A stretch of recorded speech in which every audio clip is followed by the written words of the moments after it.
I am up on a roof in DeQueen, Arkansas.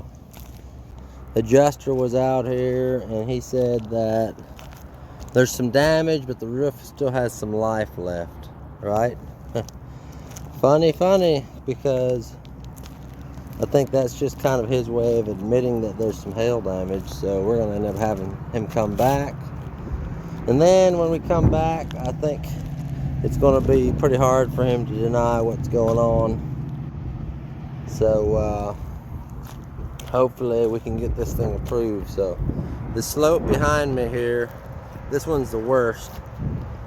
The shingles are just really bad shape.